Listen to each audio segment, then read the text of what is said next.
I really think there's still a shot for Marvel to make The Incredible Hulk 2, especially if they explore Mark Ruffalo's Hulk struggling to keep his smarts while slowly losing control. Plus, we actually got some fresh updates on this.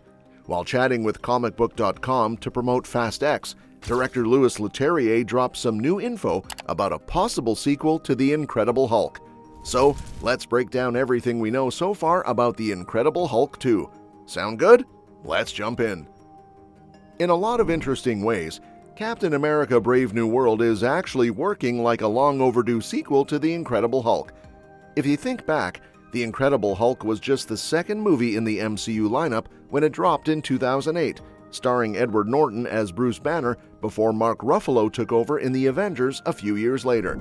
Now, Brave New World is picking up tons of old threads from that early Hulk story, diving back into characters and unresolved plots that have pretty much been sitting untouched for almost 2 decades.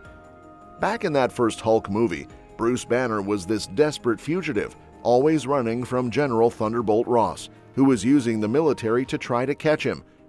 Ross had all these personal issues tangled up in it too, mostly because Bruce had fallen for his daughter Betty. 17 years later in the MCU timeline, Hulk isn't hiding anymore, he's a well-known Avenger. Meanwhile, Ross has climbed the political ladder all the way to the President of the United States. But what Brave New World does is show that while time might have moved on, a lot of ugly secrets tied back to that original Hulk story never really went away. In fact, there's a massive conspiracy from 2008 that's only now blowing up. So in its own way, Brave New World becomes the closest thing we've got to an Incredible Hulk 2. One of the biggest reasons this movie feels like a stealth Hulk sequel is because President Ross is the main villain here. If you've followed the MCU for a while, you'll remember Ross first popped up in The Incredible Hulk, played back then by the late William Hurt. Ross was basically ripped straight from the comics, completely obsessed with hunting down Banner after that Gamma experiment turned him into the Hulk. Even after that movie, Ross kept popping up here and there. He showed up again in Captain America: Civil War as the Secretary of State, pushing hard for the Sokovia Accords so governments could keep tabs on the Avengers. Then he had smaller appearances in Infinity War and Black Widow, still chasing heroes who didn't sign the Accords. Now, with Harrison Ford stepping in as Ross after William Hurt's passing, the character's story is moving forward in a huge way. Ross is president in Brave New World, and by the end, he transforms into the monstrous Red Hulk, which is pulled right from Marvel Comics.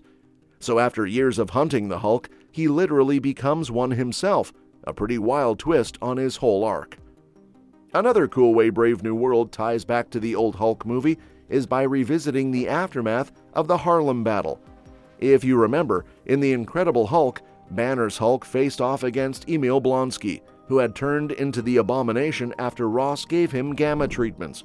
Blonsky wanted even more power, so he went to Samuel Stearns, the scientist Banner had hoped would cure him of being the Hulk. That all ended with Harlem basically getting wrecked. Brave New World reveals a bunch of what happened after that fight. Betty completely cut her dad off, refusing to even speak to Ross. Meanwhile, Ross secretly scooped up Stearns and locked him away in a military black site. Because Stearns had Banner's blood in his system, Ross saw an opportunity. He cranked up Stearns' exposure to gamma, basically turning him into his own private brain trust. Stearns was forced to develop new weapons and even a cure for Ross's heart problems, all under the promise that once Ross became president, he'd give Stearns a pardon. Of course, Ross had zero intention of keeping that promise. Instead, he set Stearns up to take the blame for everything that went down in Harlem. This finally brings back Stearns, who comic fans know as the Leader. Remember at the end of The Incredible Hulk, Stearns got some of Banner's gamma blood on his head and it started to mutate? That was clearly a setup for him becoming the Leader, who in the comics is this super genius villain thanks to his gamma-boosted brain. But then he just vanished from the MCU, until now. Brave New World fills in that gap, explaining he was Ross's prisoner for 16 years, plotting revenge all that time. It's a smart way to pay off a tease that was left hanging for far too long. Gamma radiation is also front and center again, which is something we haven't really seen much since The Incredible Hulk, other than She-Hulk. In Brave New World, Stern's mutation is fully shown, and it turns out that the pills he gave Ross to treat his heart were secretly laced with gamma.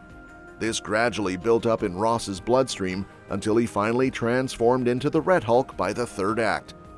It's pulled from comic storylines where Ross becomes Red Hulk after experimenting on himself, blending the political power he gained with a literal monstrous form. Liv Tyler's Betty Ross even returns for the first time since 2008.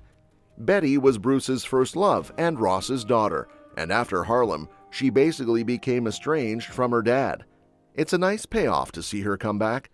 She first shows up as just a voice over the phone, then actually appears on screen near the end, visiting Ross on the raft, trying to mend their relationship. Although it's still a mystery why she and Bruce never got back together once Hulk became an accepted hero, her presence ties everything back to the original Hulk movie in a really emotional way. As for Hulk himself, Banner doesn't show up in Brave New World, but the movie setting up Ross as Red Hulk is a pretty big sign that a future showdown, or maybe even a team-up between the Green Hulk and Red Hulk is on the horizon. They're natural rivals in the comics, so it feels like only a matter of time before Ruffalo's Hulk comes face-to-face with Ford's Red Hulk in what would be a proper Incredible Hulk 2 showdown. Right now, Ross is locked up on the raft, but let's be real, it wouldn't take much for the MCU to spring him loose if they ever needed his raw power to help save the world. Plus, getting another crack at Banner is probably still driving Ross deep down. There's also something satisfying about seeing Ross finally face the consequences of all his past actions. Back in The Incredible Hulk, he was so quick to blame Stearns and Banner for everything that went wrong, sending the army after Bruce without thinking twice. Now, he's paying for all of that, literally imprisoned for his secrets and schemes. But he also gets a moment of redemption when he manages to show Betty he's capable of change, even if it's hard to trust him fully. That ties together his story from 2008 to now in a surprisingly heartfelt way. Then there's the Avengers angle. It's actually kind of funny how both The Incredible Hulk and Brave New World end by teasing a new Avengers lineup. And that's that for today's video. Thanks for watching, and we'll see you in the next one.